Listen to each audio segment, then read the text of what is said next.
Hey everybody, my name is Wes Cable and I'm from the Obsessed with Wine podcast, and tonight I want to show you how to use one of these Coravin wine preservation systems. These are really cool. Actually, one of my favorite little wine tools that you can buy. So let's talk about what this thing can do. So if you have a spouse like mine who doesn't like the same wine as I do, she's a huge white wine fan and I like red wine. So this little tool will allow you to take glasses out of this bottle without popping the cork and introducing it to oxygen. So as you know, once you pop this cork and you introduce it to oxygen and you go back to this bottle, say 3 or 4 days later, it doesn't taste the same. It's kind of oxidized and it doesn't taste the best. So by using this little tool, it should preserve the quality of this wine for 2 weeks or longer. So that's what makes these tools really cool. So let's talk about what this thing does. So this is the Coravin Model 1. Now you can get these anywhere, at your favorite wine store. You can get them on Amazon. You can get them,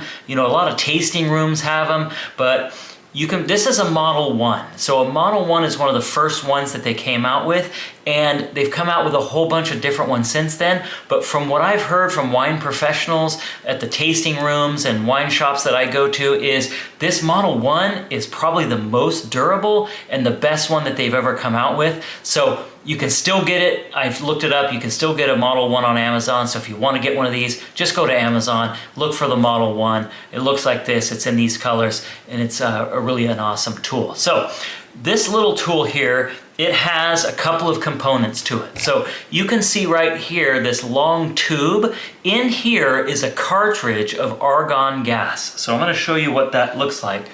This is what the cartridge of argon gas looks like. You can buy these cartridges on Amazon. I actually prefer to get them on Amazon because they have like a 6-pack you can get for about $50, so it's not too expensive, but these are super valuable, so you're going to get yourself some of these. So argon gas is really important because argon gas is heavier than oxygen.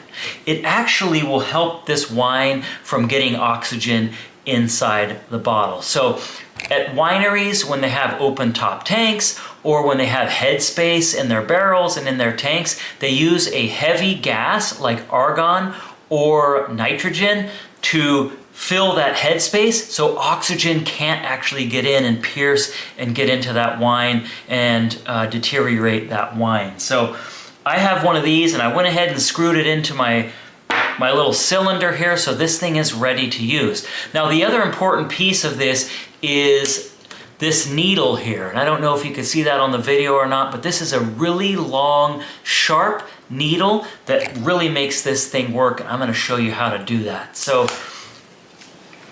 here's my bottle of wine for tonight. So tonight I've got a Gilson Vineyard Zinfandel from Visa Tui, one of my favorite places to go wine tasting, and they make amazing Zinfandels. I think they make about 8 or 9 different Zinfandels, and this happens to be one of my favorites, so I'm really looking forward to getting into this one tonight.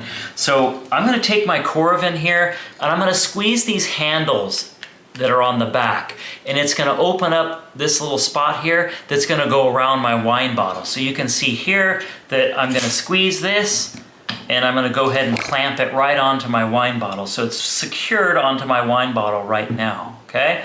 So then the next thing I'm going to do is I'm going to take this and I'm going to put a little pressure on the top so that this needle can pierce through the cork and into my wine. So I'm going to do that. Perfect. So it didn't take a lot of pressure, but I was able to pierce that cork. Now, the beauty of this Coravin is the needle is so thin and so small that it doesn't put a huge hole in this cork. And what you're going to find out is once we pull this out when we're done, the cork is actually going to fill itself in, so you don't have this hole in there that's going to let oxygen in. So it's really cool. So now that I have this in here, there's a little button on the back here, and this is what you're going to use to extract your wine. So here's my wine glass for tonight, so I'm going to put that here. I'm going to tilt my Coravin. I'm going to go ahead and push in this button and let some air go in, and I'm going to let it go. And as you can see, the Coravin is now pouring my wine. Okay? Now when I've reached what I want, I'm going to tilt it back up, And you can hear that gas going in there, and you probably can't see it on the video, but it's actually a little bit cloudy in the top of my bottle where this headspace is. That's where that argon has injected itself in there, and that's gonna help protect my wine. So now I've got a beautiful, wonderful glass of one of my favorite Zinfandels, and I can go back to this now. If I don't want to drink it all tonight, or I don't want to go back to it tomorrow, I've got, a couple of weeks or probably more than that to use this. So all I need to do is I hold onto my wine bottle, I pull my needle out, take my Coravin off and set it aside, and I'm good to go on this. So there's some controversy with these Coravins, and a lot of people ask, can I sample glasses out of an old collection I have? If I want to check, say, in 1989, and I want to check that wine and just see how it's doing, can I use the Coravin for that? Some people say yes, you can do that, but a lot of the wine professionals I've talked to, including winemakers, they say no.